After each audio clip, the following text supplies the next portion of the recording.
Imran Khan, strongest contender to lead Pakistan, is no shoe in Islamabad, Pakistan. In 1992, when Pakistan won its only Cricket World Cup, Prime Minister Nawaz Sharif was asked by a television host if the team captain, Imran Khan, a national heartthrob, would be right for his party if Mr. Khan went into politics. "I offered him a long time ago, but he declined. I don't know why," Mr. Sharif said, patting Mr. Khan's shoulder as everyone who had gathered around burst into laughter. Mr. Khan, a charismatic athlete well known then for his playboy image and affairs with British socialites, did go into politics a few years later through his own party, Pakistan Tehreek-e-Insaf, or P.T.I.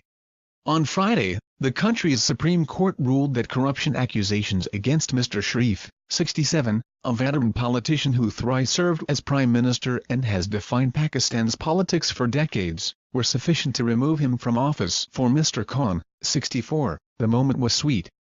He had been the main petitioner before the court and fomented widespread street protests against Mr. Sharif, emerging as the strongest challenger to the former Prime Minister and his political legacy.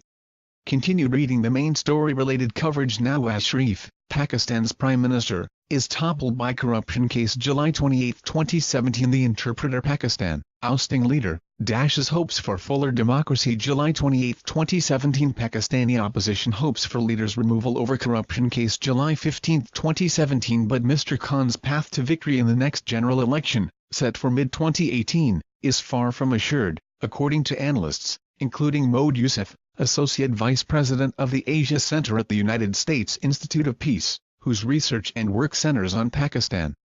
In some ways, this is a clear victory.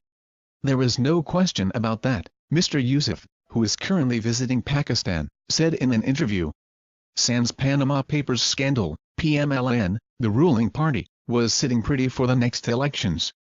The scandal he referred to comprised disclosures in last year's leaked Panama Papers that Mr. Sharif and his children hid much of their enormous wealth in offshore bank accounts and related investments. Still, Mr. Yusuf said, he did not believe Mr. Khan was closer to a victory in the elections than he had been before the ouster. Whether he gets closer or not depends on his own behavior and whether Nawaz overplays his hand and what Accountability Court does. The Supreme Court has directed the Accountability Courts to decide corruption cases against Mr. Sharif and his family within 6 months.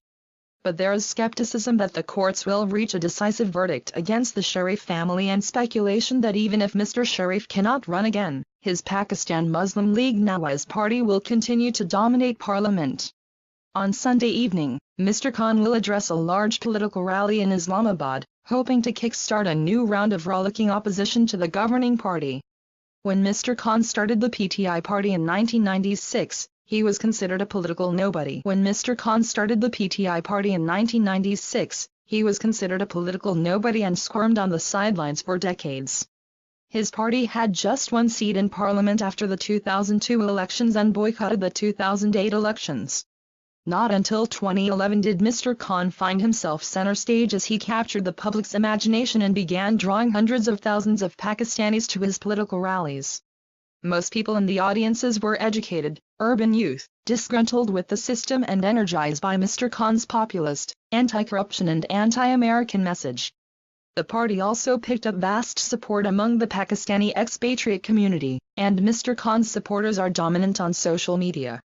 Despite his huge urban base, Mr. Khan has found it hard to prevail over Mr. Sharif's Pakistan Muslim League Nawaz party, especially in Punjab, the former Prime Minister's power base, and 2 other provinces. Mr. Sharif remains deeply entrenched through a vast network of political patronage. His party won the 2013 general elections with an overwhelming majority. Mr. Khan's party currently holds just 33 of the 342 seats in National Assembly. But since the last elections, Mr. Khan has been at the forefront of political opposition to Mr. Sharif, portraying him as the face of status quo and corrupt practices that have gnawed at the political system. In many ways, Mr. Khan did not let Mr. Sharif settle into office. His popular agitation kept the Prime Minister perpetually unsettled and fighting to gain traction despite his party's success at the polls. The situation was made more difficult by Mr. Sharif's constant friction with the powerful military, elements of which favor Mr. Khan. Soon after the elections, Mr. Khan accused Mr. Sharif of vote rigging. In 2014 he led thousands of protesters in a siege of Islamabad, the capital, for months. Papers revelations: Mr. Khan again tried to lay siege to Islamabad in November 2016. He forced the Supreme Court to take up the corruption case against Mr. Sharif, which culminated in the Prime Minister's ouster on Friday. Some analysts say Mr. Sharif's party can survive if the transition to a successor is smooth and energy and infrastructure projects are completed well before the next elections. If Nawaz manages a smooth transition to the next Prime Minister, I think he still has a clear edge going into the next elections, Mr. Yusuf said. Other analysts say the country's powerful generals might be reluctant to see Mr. Khan in power. Critics dismiss him as soft on militancy. Some even ridicule him with the nickname Taliban Khan. Mr. Khan has no experience with governing and has shown an aptitude more for street agitation than working with Parliament to bring about change. Many diplomats expressed shock at what they see as his disregard for the parliamentary process.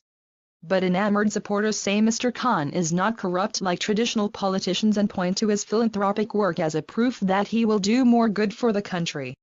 Hussain Haqqani, the director of Hudson Institute and a former Pakistani ambassador in Washington, described Mr. Khan as an instrument to force Mr. Sharif from power but not to succeed him. He is not the kind of man the establishment would like to be in charge, said Mr. Haqqani, a longtime observer of Pakistani politics. He is mercurial and unpredictable. It took the generals 2 decades to cut Nawaz Sharif to size after they created a political career for him. They will not make the same mistake again, of helping someone they cannot control. Mr. Haqqani said he expected the current parliament to complete its term, which also ends in mid-2018. PMLN has a clear majority in the parliament in Punjab, he said. There is no legal basis for an early election. PMLN will be allowed to limp to the end of its tenure. Mr. Khan too faces cases against him in the Supreme Court and the Election Commission, stemming from accusations of hiding assets and of foreign funding of his political party.